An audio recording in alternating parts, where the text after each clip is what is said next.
Well, good afternoon, our Cobra family. We're grateful that you've joined us this afternoon. We're here to talk about our reentry to school for our 2020-2021 school year. It's been an exciting journey. As soon as we think we have a plan, the plan changes. So we're excited that you have tuned in. Call your family, call your friends, call other scholars to let them know that we're on this afternoon, and we will be talking about several things. One of the things that we will be doing is following up from questions that you had on last week's Thursday Thunder. Ms. Jenkins and she has constantly reminded me of things that I needed to finish up and tie up some loose ends with for this week. This week joining us, I have Ms. Reese Jenkins, principal at JES. To my right and to my left, I have Mr. Jamal Harris, principal at Twiggs County Middle High School. Also, I have the Assistant Superintendent, Tyrone Bacon, who will be leading one of the presentations tonight as well. Also, I have Ms. Miriam Reardon joining us tonight, who is our newly appointed Title I Curriculum Director here with us tonight. Also, I have Ms. Angie Boston, and one of our administrators here with us tonight, joining with us. And we will have a special guest with us here tonight that will be sharing with us as well. Also, you are our special guest, and you will have an opportunity to participate on this show tonight. I guess I could call it a show because we are as anxious as you are, as well as we're trying to unfold some information to you, but we want to gather some information from you. So with that being said, I will, one of the ways that we will address one of the follow-up questions from last week is what happens if a teacher gets sick? What happens if a student gets sick? Mr. Bacon will address that part with his presentation on tonight, and at that point in time, he will give you that information. One of the other follow-up questions was, will pre-K, how will we serve pre-K? We were able to get in touch with DECAL, the governing board for pre-K, and pre-K will have two options, very much similar to the options that we gave you for K-12. So we're excited to know that there will be the same types of options for our pre-K students that will be served through our pre-K program. And our pre-K director, Mr. Jarvis Wilcher, he's not on camera tonight, but he's here with us. So he will be able to provide some information for us as well. Also, we will be proposing some information about some dates. As you know, the school board did approve a calendar for the 2020-2021 school year earlier back in the year prior to all of this COVID-19 strike. And so the school date was set to begin on August the 3rd. So at this time, we were planning to start school on August the 3rd. However, as some of the information has come out, unfolded, as we're trying to get prepared to be ready with the curriculum, with an electronic platform, there are some things that we will discuss with the board on next Tuesday concerning our school start date. So we will be giving you more information as time unfolds. Also, we want you to be prepared. Next Thursday, we will be back with some follow-up from tonight, as well as with some more information. Hopefully on next Thursday, we're going to invite someone from North Central Health District, from our health department, that will be able to hopefully be able to be with us to provide information and to validate some of the information that we are saying to you all as well. So at this time, I will start with our special guest, because we are definitely, one of the things that we have been concerned about is that when we had to shut down in March, it was kind of abruptly. We really didn't know what we were doing in a sense. We didn't have too many resources, but we have gone through, we have researched, we have looked at several programs, several platforms, and tonight Ms. Reardon will introduce our guest, And she will kind of tell you one of the programs, one of the platforms that we will introduce to our board on Tuesday night as a recommendation. And so families, parents, scholars, you will get just a smidgen of what this will look like. So at this time, Ms. Reardon, why don't you introduce our guest for tonight? Tonight, we're going to have with us Sarah Jiha, the account executive with Edgenuity. That will be, it is a distance learning platform. She will be joining us virtually.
An update for exactly how they're doing in each one of their courses on that main screen.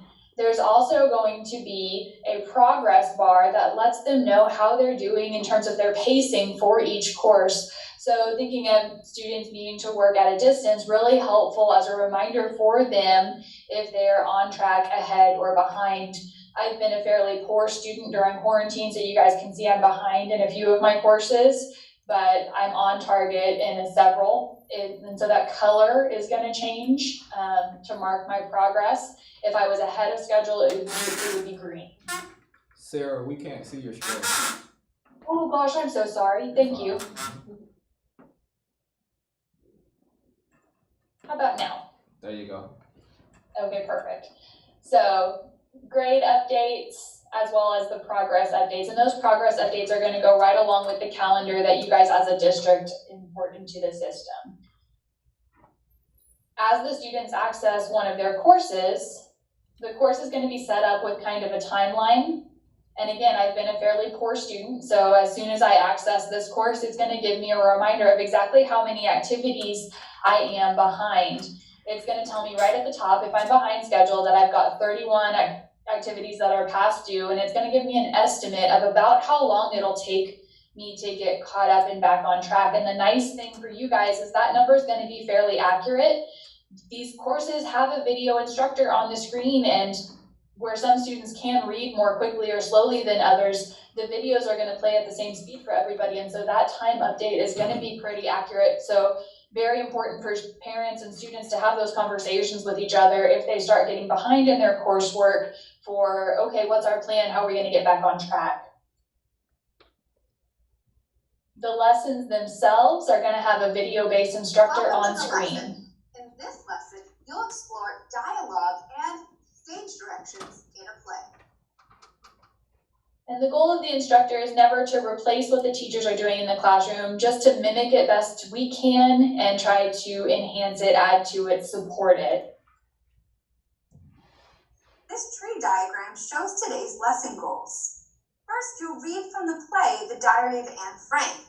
Notice how the title of the play is up in the blue box, and it acts sort of as an umbrella because it will be a tool to help you complete or answer the other lesson goals. You'll use the play to help you understand the time period in which the play is set, to examine what the characters' conversations show about them, and to identify how stage directions tell readers about time shifts. I'm going to be rude and mute her and talk over her just to give you guys an idea for the look and feel. Even though she's less vocal on the screen, the teacher's still going to teach and use hand gestures, verbal cues, change her text color on the screen, underline, circle, star, just like a teacher would if they were teaching in the classroom on a whiteboard in front of the student. As the students are working through the material, they can also take notes. and save them for use later, so they can go back and use them to review and to study. There's going to be a glossary of key terms available on the screen, and these terms are going to be pre-selected. They're the terms that she's utilizing within this lesson. But if there's a phrase that she uses that maybe the students are less familiar with, they're able to search for it in real time. If context wasn't one of those phrases, then they could search for it and find the definition there without needing to open up a separate browser tab and get distracted. There's also going to be a transcript available that goes right along with the video on the screen for those students who do prefer to read along with what's being presented to them. For those students who have the desire or the need to highlight or use text-to-speech, we're going to have those features built in as well, in addition to some content-specific supports. Since this is a middle school English course, there's going to be a grammar handbook for math and science. Those resources will look a little bit different based on the course that the student is working on. In terms of the lesson design, each lesson is going to feature a warm-up for the students, followed by direct instruction with supported practice. Just a before moment, the please. student. Mr. Go ahead. Beasley, I've just got a text that we don't have sound There's no sound? for you. Let's see. Okay. Let me check. See. It came back. It came back in.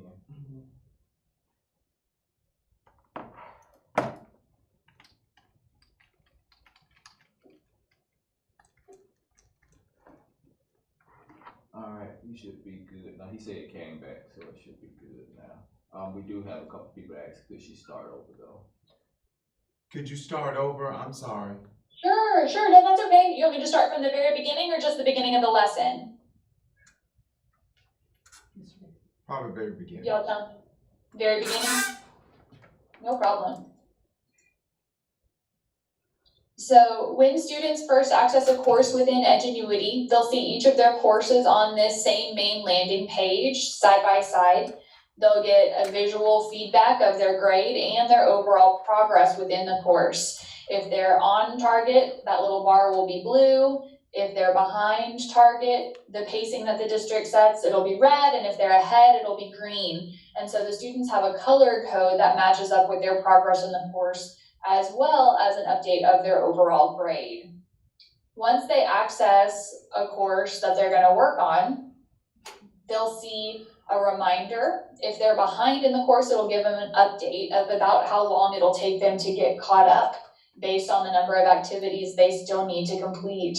It's telling me that it's going to take me about 4 hours to get caught up in this English course, and that's actually going to be a pretty accurate number. So as you guys are monitoring your students working at a distance, you can ask them what their progress is looking like and what that percentage is looking like, and just know that this is going to be a fairly accurate estimate for their time that they need to spend getting caught up if they get behind. Each of our lessons is going to follow this same kind of design or same structure. So there's going to be a warm-up where the teacher is introducing the lesson, identifying key vocabulary, framing the lesson, identifying that lesson question, which is what classroom teachers attempt to do before beginning new content in the classroom as well. They'll want to make sure that students have all of that important background knowledge recalled before adding anything new to it. Then there's going to be a lesson, and the instruction portion is going to be the longest portion of the unit or of that lesson, and it's going to have an expert video-based instructor on screen, and they're going to walk the student through all of the important key pieces of information that they'll need to be successful with unpacking these skills. Within the instruction portion, there's also going to be some supported practice where the students are asked to replicate skills that they've just seen, or rephrase or rethink through something that they've just seen the teacher do. But the really helpful thing is that they'll never be asked to do something that they haven't seen the teacher do immediately before. And then after receiving the instruction, the student will be tasked with an assignment. We really try to follow a model, and in the teaching world, it's called the I do, we do, you do model. And so the students will never ask to to do something on their own that they haven't just seen the teacher do.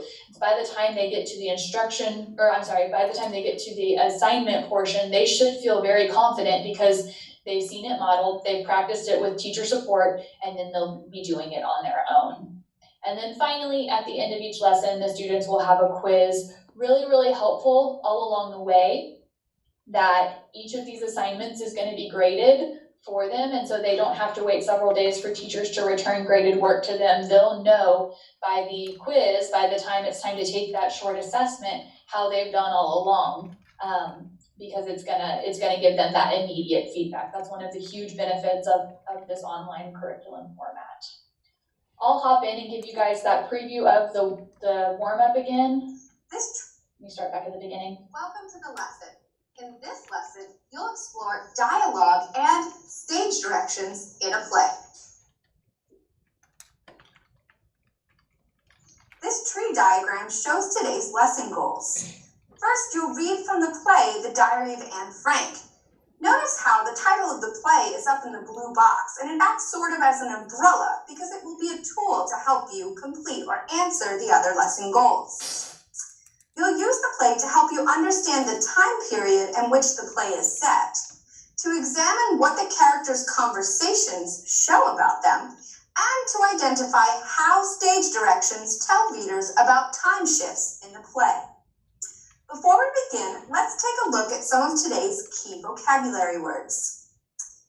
And I apologize, I mentioned this before, she's going to continue instructing. I muted her just so that I can show you some of these features that are on the page for the students, but they can take notes and access them as the instruction is going on so that they can use those as they're reviewing and studying for those tests later. There's a glossary of key terms available that is dynamic, so they're able to search for additional terms without opening up another browser tab and getting distracted. And then there's a transcript that goes right along with the video for students who like to read along as they're listening. And you can also translate it if you have a student who maybe speaks a different language at home and is in need of that native language support.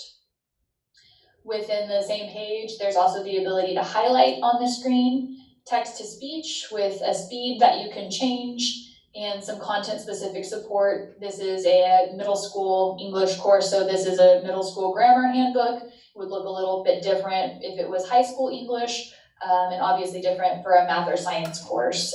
That content-specific support will match the course that they're in.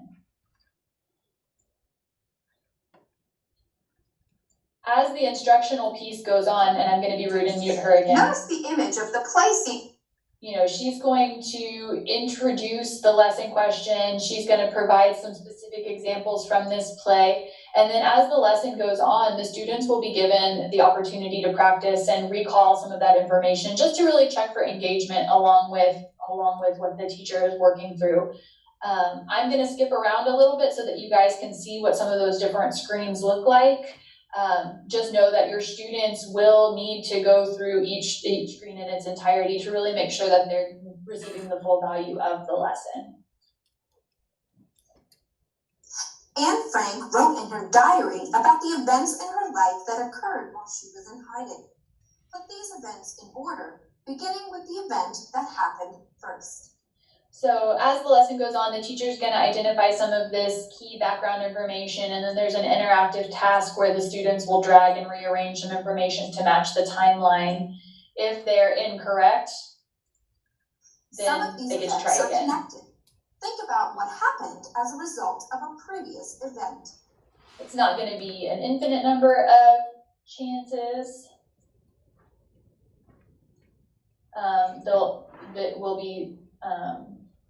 It'll move them along.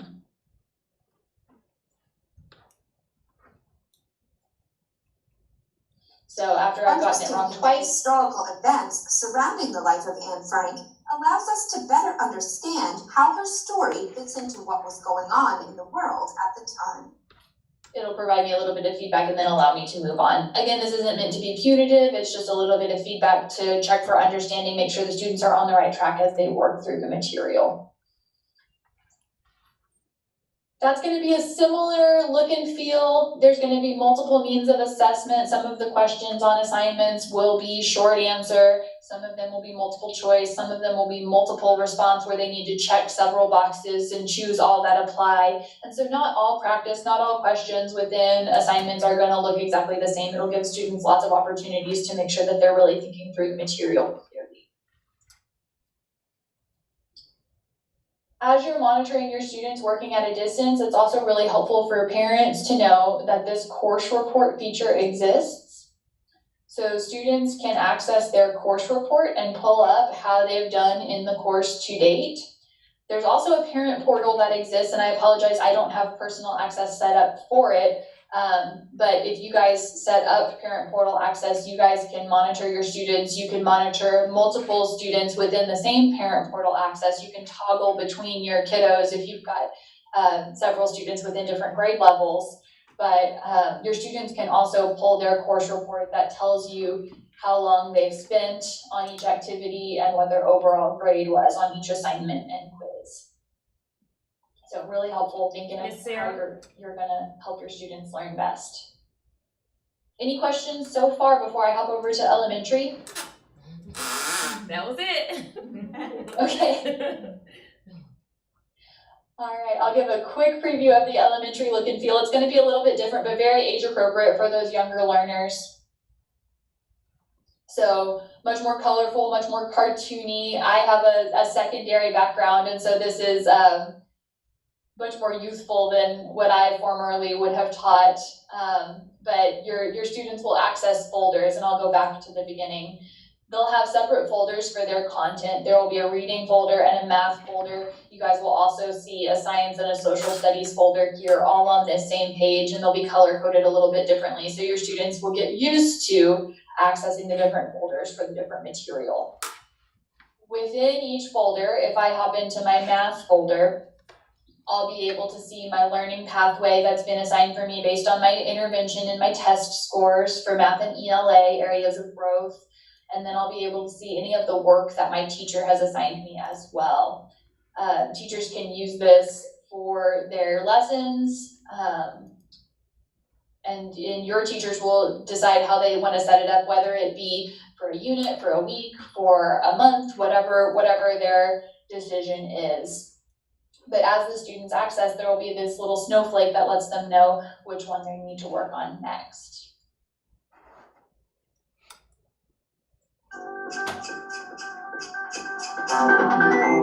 Hey there, Jason here. Today you're going to learn about using mental math to add and subtract. Have you ever had to solve a math problem in your head? Victoria is helping her mother shop. Her mother needs 9 apples and 8 bananas. How many pieces of fruit does she need in all? How can Victoria find the number she needs in all? She needs to add 9 plus 8. When you're at a grocery store, it's helpful to be able to add and subtract in your head. You can use mental math strategies to add these numbers. First, let's take a look at our learning goal. Today, you'll use mental math strategies to add and subtract numbers within 20. All right, let's get to it.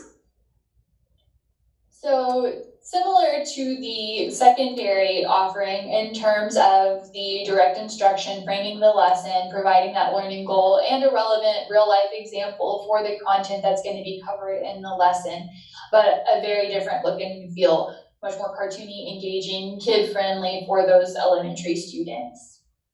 First, we'll refresh your memory about adding and subtracting numbers within 10. Then, we'll use different mental math strategies to add and subtract within 20. Click on each picture, starting with number 1 to get started. In terms of instructional design, going to be very, very similar to the secondary content as well in terms of, first, they're going to see the correct behavior, the correct thought process modeled for them explicitly by the instruction before they're asked to replicate it themselves. So in this first screen, the instruction is going to help the students recall things that they already know, things that they may have seen their classroom teacher do in the past, models or modeling tools that they've seen their teachers use, and then they'll be asked to build on that. This is what they already know, this is what they need to know for this lesson specifically, and finally they'll practice it as well.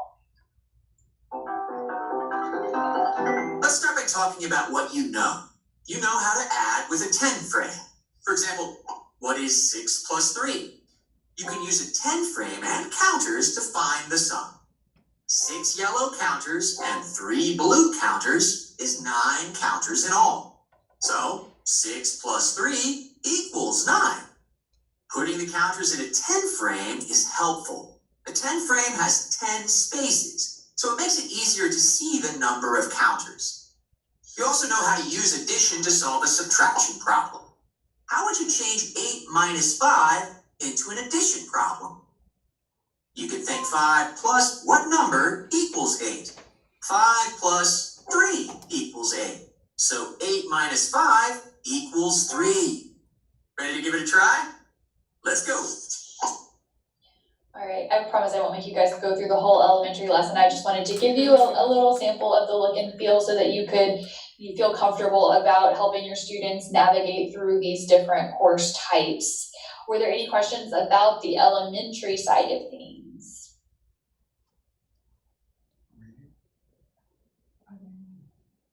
Well, we did get a chance to see the reading. The reading will be very comprehensive, just like what you're seeing here for the math. It'll follow the same process, so unless our families have questions, this is the lesson that they will encounter at the elementary level or at the middle school level or at the high school level. You'll see that it's very interactive. You'll see that it kind of prompts the students. It gives them several chances to go back and forth and explore. But this is one of the options that we're thinking for our online learning virtual platform.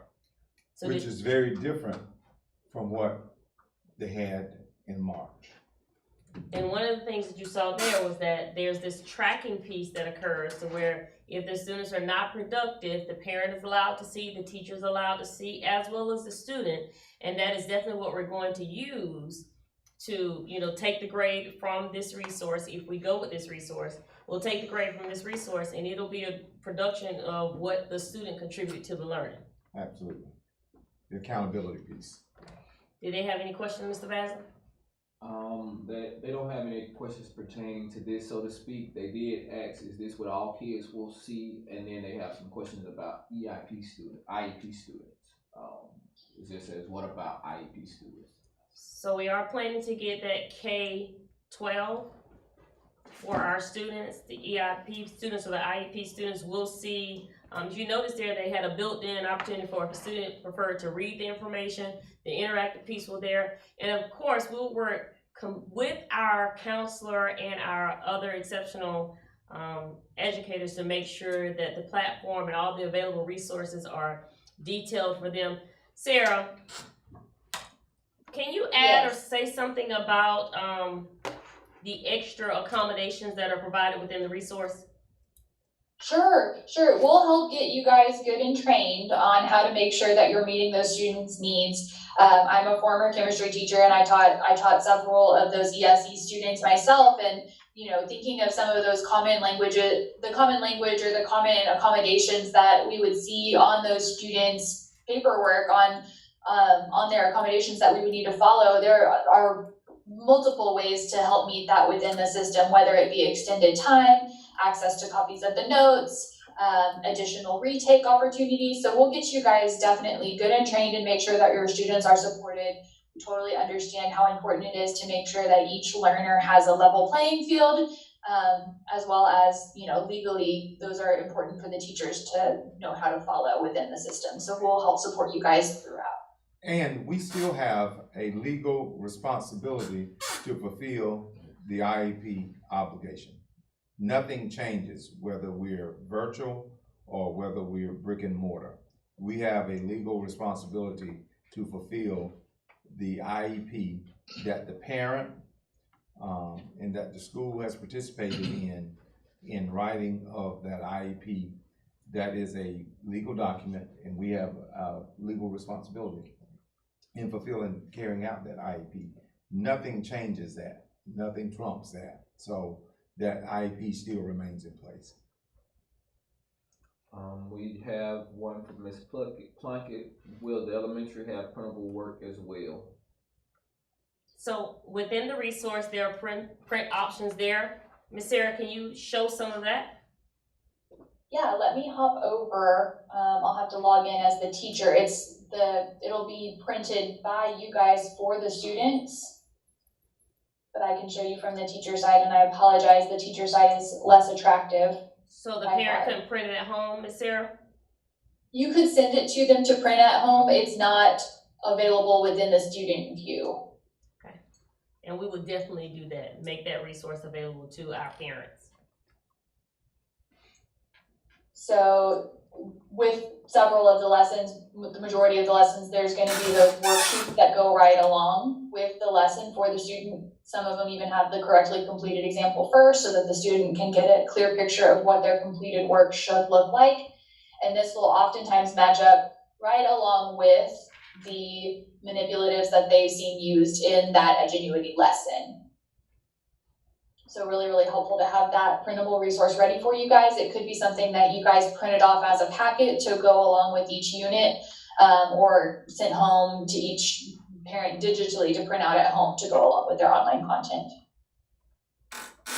And there again, to our parents and to our stakeholders, that's one of the things that's kind of the pieces that's kind of, the target just keeps moving. Initially, when we started out talking about our virtual program, we were kind of thinking that our virtual program would be a standalone program, that it would be a detached program. It would be a part of Twiggs County, but our teachers would have minimal input, minimal involvement on the day-to-day. And as we've discussed this week, Ms. Jenkins, Mr. Harris, we've come full circle that we're looking at that from a different approach. Now we're looking at it from a standpoint of that we may have, possibly, we might have some teachers who are assigned as virtual teachers who will be responsible for some teachers as case managers, or in some capacity that would be the learning coach for these teachers to help, for these scholars to help facilitate this process. There again, as I stated last week, there are some pieces that are moving as we go through it. Each week we're trying to get better with it, and you're gonna just have to be patient with us.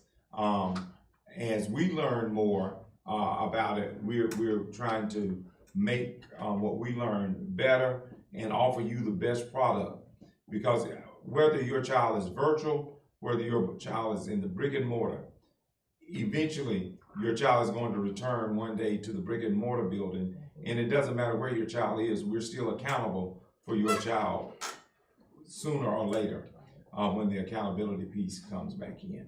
So we want to make sure that we're offering a quality product and we're able to keep your child at their present level of performance. And stay aware of it, so we can constantly know where the kids are and how they're progressing within the framework. So we didn't want to just drop it here and then walk away from it.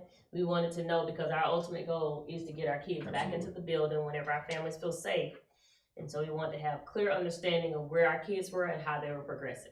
Yes, and that's going to be a different piece from March. In March, we kind of felt like by March, students should have been taught most of what they should have been taught for the year. It should have been reviewing, getting ready for milestones at that particular point in time. So we felt a little bit, different. Now this is introducing new material. Right. Now, so this is going to be a different ball game. The rules have changed. And so parents, it's going to take a different mindset. And we want you to get aboard from the beginning. So that's why we're front loading all of this information, so you will know now that the rules have changed. And we want you to be on board from the beginning so that you have a good understanding as to what's about to happen. Any additional questions, Mr. Basley? Ms. Washington wants to know, will there be a schedule or sign-in time, a daily log? Very good question. As we spent about how long yesterday? 6 hours? Yeah. Discussing that. There will be some form of a daily schedule. exactly what that looks like right now. Because Ms. Washington, as we're talking about assigning a learning coach or a virtual teacher or a facilitator, whatever that looks like, we're looking at that from different perspectives of what that might look like. If your child is given the opportunity to be able to tap into that classroom, yes, there will be an assigned time. That learning coach may be a multi-grade learning coach. Yes, there will be an assigned time. We don't want children thinking that they can sleep all day and get up at 9 o'clock at night and start to do their schoolwork. We want to produce quality citizens. And keep them oriented to how school really operates. I mean, that night format may not work when we come back into the building. So we will think heavily about keeping it aligned to how we're learning, so that if there's some major challenges, that virtual learning coach can be a great resource for the parents or the students to tap into at that time that we are already engulfed in teaching. So we've explored a lot of different options there, Ms. Washington. Anything else, Mr. Bassler? No, ma'am. Did we clarify questions about IEPs? Ms. Banks, any other questions about IEPs? We don't have anything else about IEPs at this moment. I just had a text that said we had 3 viewers asking, what about IEP students? Yes, that's what we talked about. Those are the 3 from the beginning. Okay, all right. And it's important to say that even as of today, our team was here reviewing and going over and checking and just looking through materials and figuring out how we're going to make sure that we accommodate our students. So every student is thought of, considered, cared about, and we're going through the process. And those educators are here on their own time, just making sure that your child's learning plan is considered. And that happened today. Yes. We have a question. For those that choose to do online, will they have a link to sign or register their children prior to August 3rd? Oh, yes. As a matter of fact, that's hot off the press. We would like the opportunity to share that with our board on Tuesday night, and we will have that up by as late as Wednesday. We're putting the finishing touches on that, and we will have it up by Wednesday, and it will be up through July 29th. I think, Sarah, we are through with you. Thank you for being our guest this evening, and we look forward to speaking with you real soon. All right. Thank y'all so much for having me. Bye. I'm excited to work with you guys over the upcoming year. Bye-bye. Bye-bye. And you will have to sign up during that time period for those, so that we can do the planning that we need to do. We have a question. So what about parents that work during the day and can only do this at night? This is from Miss Downing. Miss who now? Miss Downing. That can only do what at night? Probably help. Student. That you just won't have the advantage of a learning coach or facilitator. Right then and there. Right then and You may there. have to table some of your questions that will be answered the following day, depending on how that virtual learning coach works. That learning coach will work during the hours of 3:30, like a regular teacher. But the questions will be answered, it just may be answered the next day. But she's saying she'll be at work. When she get off, she helps the kid and then maybe send the question to the learning coach, and then the learning coach responds back to her. So there'll be a lag, but She'll be at work. there'll be a lag.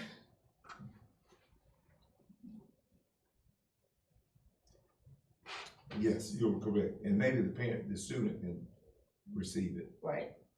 Especially if they're used to our Google Classroom. I know Ms. Downing's kids are younger, but if they are familiar with the Google Classroom, there's an opportunity for them to talk back and forth with the coach. And we may even have some Google Meet opportunities for them, depending on who is keeping the child and how comfortable they are. It may still be an opportunity for them to connect to the teacher even when she's at work, depending on if they're at grandma's house.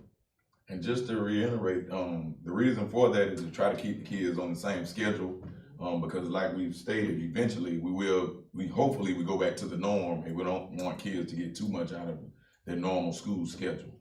But we will make accommodations as needed. And we will continue to talk about this learning format. Mr. Dixon wanted to make sure that Ms. Sarah was here to have some questions answered. Ms. Reardon has talked back and forth with her, and everybody's had this opportunity to go over the lesson and learning and how it will look for our families. We did want to go back to addressing the initial questions that you asked at the end last week, and that question was related to what happens in our building if someone becomes ill. All right, Mr. Bacon. Good evening, everyone. I guess the first thing that I'd like to do is start out with the district has embraced a plan where we are trying to mitigate the virus from entering the buildings at all. So there's been a great deal of investment over the last, I would say, 5 months to ensure that our buildings are virus-free, and that we come up with systems and plans to keep the children safe. The first thing is that in all of our buildings, when the beginning of the year, all classrooms will have air purifiers in the classroom. All buses will have air purifiers on them. All route buses are regular route buses. So that way we can mitigate the virus from entering the building. As we've come back to work, we've started our temperature checks. That will go into effect as well for the full staff, making sure that we eliminate as many opportunities for the virus to get into the building. Along with that, we're asking each employee a set of questions. It's a little prying. Where have you been? Do you have a fever? Are you taking care of someone with COVID? Have you knowingly been around someone? We get asked those questions every day. We've put up wellness barriers at all of our schools in our reception areas and where we would greet our guests, along with other procedures. So the first thing is, how do we stop the virus from entering at the door? So if one of our staff members comes to work and they go to the temperature check, and they're sent home if their temperature is 100.6 or higher, so they're sent home immediately. And we have an isolation. Each building will have an isolation room where the temperature checks happen, and so they're not exposed to the whole building up front in the mornings when everybody come in. What happens if something happens where we find out the next day someone's been through our building all day, a kid, students, then we'll go with the CDC recommendations based on there's 3 different levels of community spread, which is low to no, moderate to minimal, and substantial. So as according where the health department puts our spread threat level, what we will do. So we can have up to a 14-day closure of the building, or we can simply maybe clean, disinfect that area and feel that it's safe. But that will, like everyone is saying, those things are changing. But what I would like to reassure parents is that the district is spending an enormous amount of money and resources, hand washing stations, soap stations, hand sanitizers for every classroom. So these are huge investments that we're making in our buildings to ensure the wellness protection systems that we're putting in. So we're not just saying, hey, it's school as usual. We've changed the way we do business, and we changed the physical plan of the building to mitigate the virus from entering the building. So that's our plan. Any questions? Not about that. We don't have any about that. We have plenty of questions, but not about the cleaning. If you want to answer them, we can. My granddaughter, this is from Miss Williamson. My granddaughter will be in the first, and I want to do online. Do I need to sign her up? We will have more information of that on Wednesday. we would do the registration process at the central office. This one is from Mr. TB. What if you have more than one student in school, but only have one computer? What should I do? It is not designed for the students to have to be online all day long. There are some things that they can work on at different times. So I would say do somewhat of a rotation. It's set up to be about 4 hours. If you think about in our instructional day, there are opportunities for them to have recess and play, and there are brain breaks and things of that nature. So we would say use some type of rotation where if a student needs to be online for 4 hours or an hour and a half, then you rotate so that both of them get an opportunity to interact with the virtual coach, and then give them a break and then come back. As a matter of fact, when you sign your kid up, when the opportunity becomes available, there are going to be a lot of resources that Ms. Reardon has shared with us that we will share with you that will talk about the best ways to kind of counteract if you have multiple kids.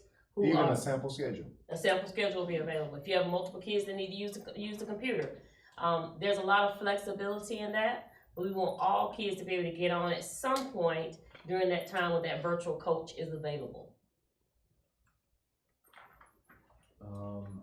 This is from a student. Ms. Stevens wants to know, will dual enrollment still be offered for high school students? Yes. Yes.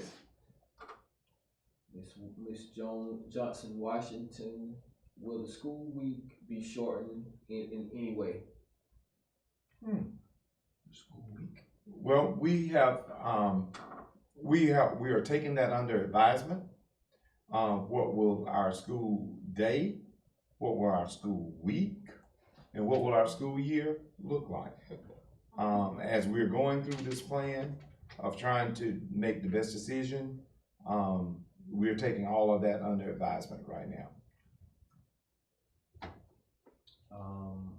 Ms. Williamson, will we sign up at school for online or will it be an online application? Both. Ms. Stevens, if we feel like virtual learning is not working for our child, will we be able to have the kids go back to the brick and mortar? I know we are all feeling, we're all feeling our way through this. At a certain point, elementary K-5, pre-K-5, you have the option to come back at the end of a grading period of 9 weeks. 6-12 will be at the semester. Ms. Hatton, how many students will be in each class? And Lacey will be in school due to me being a single mom and I have to work. Will it still be a five days a week, or how was the school board doing that? We're working through all of that, and we do not know how many will be going virtually and how many will be in brick and mortar until the parents sign up after the 29th. Miss McWhither, so are they going to be allowed to go to school? In some form or fashion, yes. Ms. Plunkett, will virtual learning be for the year or just the first semester, or would we have the choice? Ms. Plunkett, 9 weeks for us. So if you elect to do virtual, it'll be 9 weeks for our elementary students that they will be out, and then we welcome them back at any point. Or you can just come day one. We'll be excited. Just 2 kids in elementary school. Ms. Bloodworth, at what point can we change our decision for online learning during the school year? Depending upon what grade your child is in. Ms. Downing, I personally think middle high school should have their own buses. Say that again. She thinks middle and high school should have their own buses. Thank you. Ms. Johnson Washington, how would this affect pre-K students? So, of course, Mr. Wilcher is our pre-K director, but let me just answer some of the questions on behalf of JES and on behalf of Mr. Wilcher. So we do have a webinar that's coming from the state on tomorrow that will really go through the details, but just like Mr. Dixon alluded to, we know that there are going to be 3 options. We're really considering 2. One of the options would be that the students will be in the traditional format in the classroom. The other option would be for them to have distant learning, which means they will be at home. We do not know as of yet what that's going to look like, because even though pre-K is in our building, they still follow a different governing association there, governing unit. And so once we get more information tomorrow, we're participating in that webinar. We'll be able to be just like you, asking all the different questions that's going to be unique for our students. Then we'll bring that information back to you next Thursday, somewhat hot off the press from us listening to the webinar tomorrow. I do know that they do plan to put out a form that will be available July 15th that will talk about their virtual options, but I don't know how detailed, how limited, how inclusive or exclusive that will be. But when we find out, we will make sure we get that information to you. Next question. Ms. Nancy Gaskin, is August 3rd still our starting date? August 3rd is the date approved by the Board of Education. We will be revisiting this information with the board on Tuesday night. And more information will be available next Thunder on Thursday. Ms. Curry, when is enrollment for remote learning?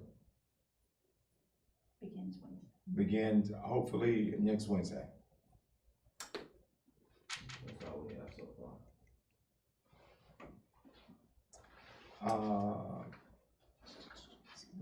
We have about 8 minutes left. Ms. Reardon, I'll give you a moment. Is there anything from the teaching and learning side that you would like to say? I just want the stakeholders to know that the safety of our students and staff is of utmost importance to us here in the school buildings, and the education platform that they're using and the education that they're going to receive is the next thing that's of utmost importance to us. So we want to make sure, we want you to know that we are very thoughtfully considering our options before us with each and every student in mind to make sure that we meet their needs. Thank you, Ms. Reardon. Ms. Boston? I would just like to thank you all for taking this opportunity and expressing your concerns with us. But first and foremost, like Ms. Reardon mentioned, as well as everyone else as part of our leadership team, thank you for being patient with us. We definitely thank you for being flexible, because things are changing from day to day, and your child's safety is our #1 concern. Thank you. Mr. Harris? The only thing I wanted to reiterate on dealing with sports, I know there may be some wondering about that. Currently, the football team is going through conditioning and workouts, but they are following GHSA guidelines. That's happening every day, as well as basketball workouts. The same thing is taking place. So if your children are participating in sports, we are following those guidelines for that. Also, with safety being our first priority, we ask that parents, family members, anyone involved in the life of our students work together with us to provide the best education possible during these unprecedented times.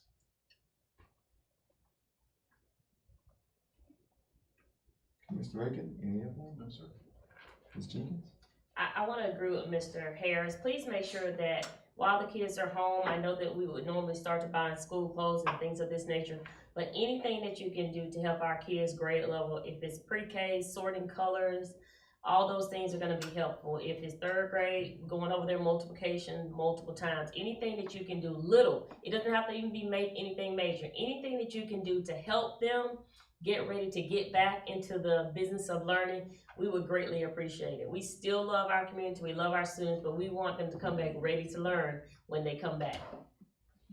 And we'll worry about the safety part. We have a few more questions. Ms. McWhither, will middle school be able to go to school at the school? Yes. Ms. Gaskins, I've heard other schools aren't going back until after Labor Day, which gives parents time to purchase school clothes for our students. That's true. And we are considering some other dates that Mr. Dixon But was talking other about. schools are. They're not going back until after Labor Day. I know Wilkinson County is going back after Labor Day. Bibb County has now decided to go back after Labor Day. We are considering, some other dates that we will be talking with the board about, next Tuesday. That will be, some dates that we're talking about to the board.